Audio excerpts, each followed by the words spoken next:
No dia em que ele me chamou de lixo na frente da empresa inteira, eu tinha 24 anos e exatamente R$ 12 na conta. O que ele não sabia é que, 3 anos depois, seria ele parado na minha porta, de terno amassado, pedindo emprego. Mas deixe eu começar do começo, porque essa história não é sobre dinheiro. É sobre um homem que me chamou de filho para poder me apunhalar mais perto do coração. Meu nome é Caio. Eu cresci num barraco de 2 cômodos, só eu e minha mãe, a dona Cida. Meu pai sumiu antes de eu aprender a andar, e minha mãe limpou o chão de escritório a vida inteira para me manter na escola. Ela acordava às 4 da manhã, pegava 2 ônibus no escuro e voltava à noite com as mãos rachadas de tanto produto de limpeza, com o cheiro de desinfetante grudado na pele. Eu me lembro dela sentada na beira da cama, passando pomada nos dedos que ardiam, e mesmo assim sorrindo para mim. Toda noite ela dizia a mesma coisa: filho, trabalho honesto tem dignidade. Ninguém pode tirar de você aquilo que você constrói com as próprias mãos. Eu acreditei nisso como quem acredita numa reza. Aquela mulher foi a coisa mais decente que eu já conheci na vida. A gente não tinha nada, mas ela dava um jeito. Comprava caderno usado, forrava com plástico,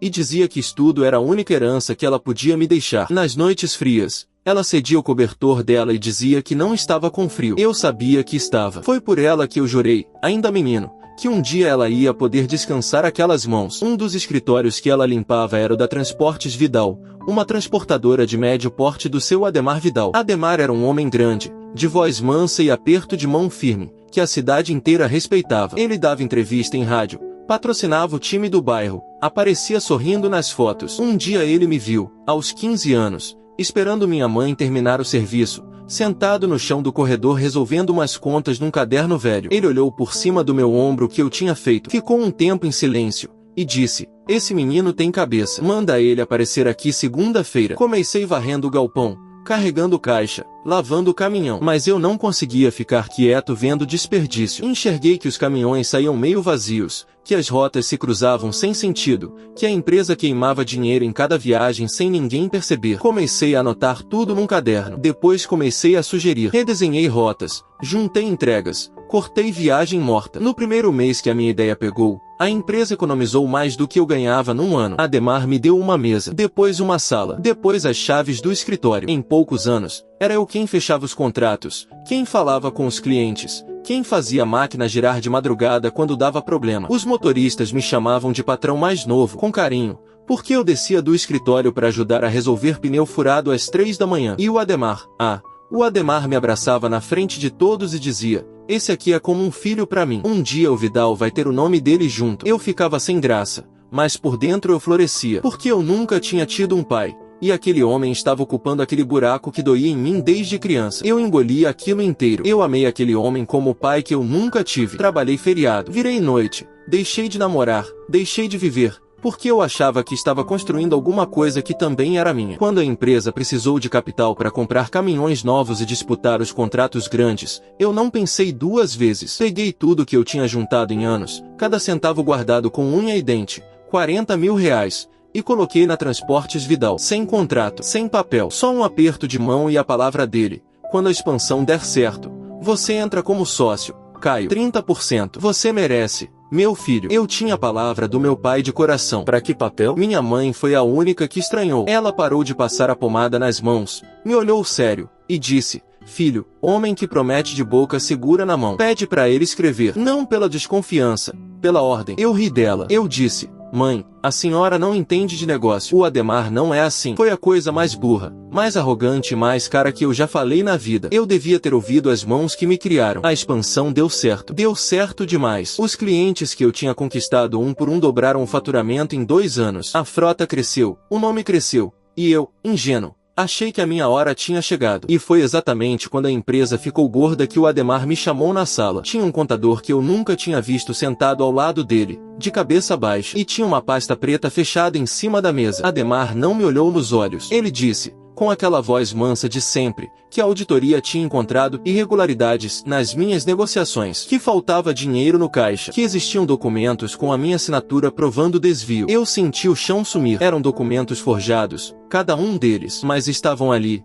com a minha letra imitada com capricho, com datas certinhas, montados por alguém que conhecia o sistema por dentro. O sistema que eu mesmo tinha construído com as minhas mãos. Eu olhei para o Ademar e consegui perguntar só uma coisa. Por quê? E aí ele finalmente me mostrou quem sempre foi por baixo daquela voz mansa. Ele se levantou, ajeitou o paletó devagar, chegou perto do meu ouvido e disse baixinho, para só eu escutar: porque 30% é caro demais para dar pro filho de uma faxineira. Sua mãe esfregou o meu chão de joelhos. Caio, você achou mesmo que ia sentar na minha mesa como se fosse meu igual? Ele me demitiu por justa causa. Assim eu não recebia um tostão. E ainda saía carimbado como ladrão. Os 40 mil que eu tinha investido, a herança da minha vida inteira? Que 40 mil? Cadê o contrato? Não existia. E ele fez questão de fazer o teatro na frente do galpão inteiro, na frente dos motoristas que me chamavam de patrão. Gritou que eu era um moleque ingrato, um ladrão, um lixo que ele tinha recolhido da rua por pena. Mandou a segurança me acompanhar até o portão como se eu fosse um criminoso, com todo mundo olhando em silêncio. Mas um homem daquele não deixa o inimigo respirar. Ademar espalhou na cidade inteira, em cada transportadora, em cada cliente, em cada roda de conversa, que eu era desonesto, que eu tinha roubado ele depois de tudo que ele fez por mim. O telefone que antes não parava de tocar ficou mudo de uma vez. Eu mandei currículo para mais de 30 empresas. Nenhuma me chamou. Uma delas foi sincera: Caio, você é bom, mas o Vidal falou mal de você para a cidade toda. Ninguém quer briga com ele. O nome que eu tinha construído com 11 anos de trabalho honesto virou veneno da noite pro dia. Aos 24 anos, eu estava de volta ao barraco, quebrado, sujo por uma mentira, com 12 reais na conta e uma vergonha que não me deixava olhar minha mãe nos olhos. Eu passei uma semana deitado, de cara pra parede, olhando o teto sem forças. E numa dessas madrugadas minha mãe entrou no quarto devagar, sentou na beira da cama como ela fazia quando eu era criança, pegou na minha mão e disse: eles podem sujar o seu nome, filho, mas tem uma coisa que eles não sabem fazer: eles não sabem trabalhar com o que você sabe. Você não perdeu a sua cabeça. Levanta. A terra sempre devolve para quem planta com honestidade. Ela não sabia nada de logística, nada de contrato, nada de negócio, mas ela sabia de dignidade. E aquilo era a única coisa que ninguém tinha conseguido me roubar. Foi ali, com a mão calejada dela na minha, que alguma coisa em mim endureceu. Eu decidi que não ia me vingar com raiva, gritando, quebrando. Eu ia me vingar com paciência, do jeito silencioso que dói muito mais. Porque eu conhecia um segredo que o Ademar, no tamanho da arrogância dele, tinha esquecido: a Transportes Vidal não valia nada sem as cargas. E as cargas nunca foram do Ademar, eram dos clientes. E os clientes confiavam em mim, não nele. Ele tinha os caminhões e o nome na fachada, mas eu tinha as pessoas e a confiança. E confiança é a única coisa que dinheiro nenhum compra. Comecei da mesa da cozinha da minha mãe, com um notebook velho de tela trincada e um celular pré-pago. Eu não abri uma transportadora, eu não tinha caminhão nenhum, não tinha um pneu sequer. Eu abri uma corretora de cargas. Eu virei o intermediário invisível, aquele que junta quem tem carga com quem tem caminhão para rodar. Liguei para os meus antigos clientes, um por um, sem pedir pena, sem chorar a minha história. Falei de número, de rota, de economia, do jeito que eu sempre falei. Me dá uma carga, uma só, e eu te provo que o problema nunca foi eu. O primeiro topou por dó. O segundo topou pelo preço. O terceiro topou porque a primeira entrega chegou antes da hora e mais barata. Em 6 meses, eu estava movimentando carga para meia dúzia de indústrias da região, trabalhando 18 horas por dia, dormindo 3, sem aparecer, sem nome na porta, sem holofote, invisível de propósito. E aqui está a parte que eu mais gosto de contar: as transportadoras que puxavam as minhas cargas incluíam, é claro, a Transportes Vidal. O Ademar, sem fazer a menor ideia, começou a encher os caminhões dele com cargas que passavam pela minha mão. Ele dependia de mim para não rodar no vermelho, me xingava no cafezinho, contava minha traição pros clientes, e não sabia que o dinheiro que sustentava a empresa dele passava por baixo da minha mesa de cozinha. Cada real que a Vidal ganhava porque eu deixava ganhar. Eu poderia ter cortado ele logo, na primeira semana, mas vingança com pressa é vingança pela metade. Eu esperei, deixei ele se acostumar com o volume, deixei ele achar que tinha voltado a crescer sozinho, pelo próprio gênio. E o Ademar, ganancioso como sempre foi, fez exatamente o que eu apostei que ele faria: pegou um empréstimo pesado no banco, hipotecou a frota inteira, apostou tudo numa expansão gigante, contando com aquele fluxo de cargas que ele achava que era mérito dele. Ele assinou a própria forca achando que estava assinando a glória. Foi quando eu fechei a mão. Num mês só, sem pressa e sem barulho, eu redirecionei as cargas. Levei cada cliente, um por um, para as transportadoras parceiras que respeitavam o meu trabalho e pagavam em dia. Não foi ilegal, não foi sujo, não teve ameaça, não teve uma mentira sequer. Eu simplesmente parei de mandar carga para quem me chamou de lixo. Os caminhões da Vidal começaram a sair vazios, um atrás do outro. E as parcelas do empréstimo continuaram chegando, gordas, pontuais, impiedosas,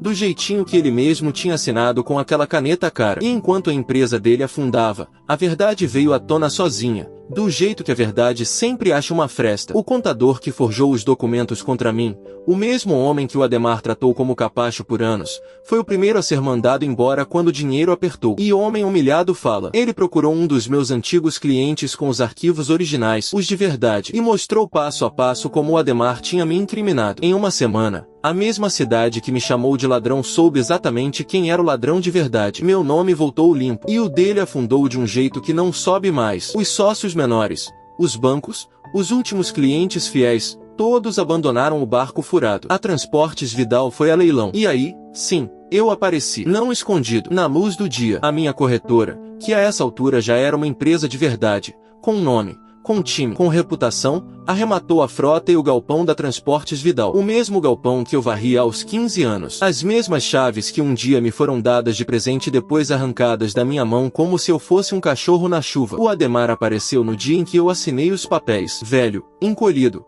com o terno amassado que um dia foi imponente. Ele nem sabia que era eu quem tinha comprado. Quando me viu atrás da mesa que tinha sido dele, o rosto dele desmoronou em câmera lenta. Ele começou a gaguejar. Disse que a gente sempre foi como uma família. Que ele podia ficar, ajudar, trabalhar em qualquer coisa, nem que fosse na administração, nem que fosse dirigindo um dos caminhões. O homem que me chamou de lixo estava ali, na minha frente, me pedindo um lugarzinho embaixo da minha mesa. E eu confesso, por um segundo, eu senti na boca o gosto de despejar tudo que eu engoli naquele portão. Mas aí eu lembrei da minha mãe, das mãos rachadas dela, da voz dela dizendo que dignidade ninguém tira. E eu percebi que humilhar aquele homem caído era jogar o nome que ela me deu no mesmo lixo em que ele tentou me enterrar. Então eu me levantei devagar, olhei bem nos olhos dele, e falei sem gritar, sem ódio: o senhor me ensinou uma coisa que valeu mais que qualquer sociedade, seu Ademar. Me ensinou que caráter não se herda, não se compra e não se rouba. Ou a pessoa tem, ou não tem. A porta é ali. E eu não bati a porta na cara dele. Eu fechei devagar. Porque devagar dói mais.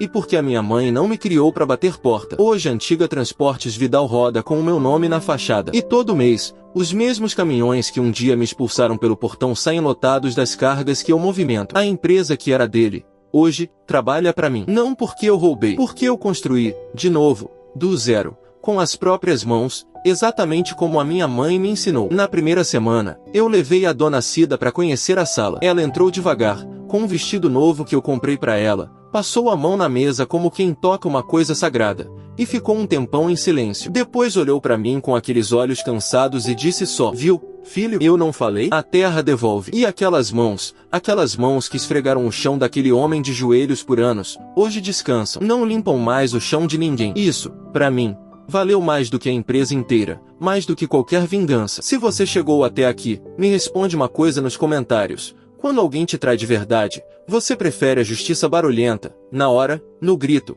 ou a justiça paciente, que constrói em silêncio e chega inteira? Eu já sei a minha resposta. Conta a sua aí embaixo. E se essa história te fez respirar mais fundo em algum momento, deixa o seu like e se inscreve no canal, porque toda semana tem mais uma reviravolta dessas esperando por você.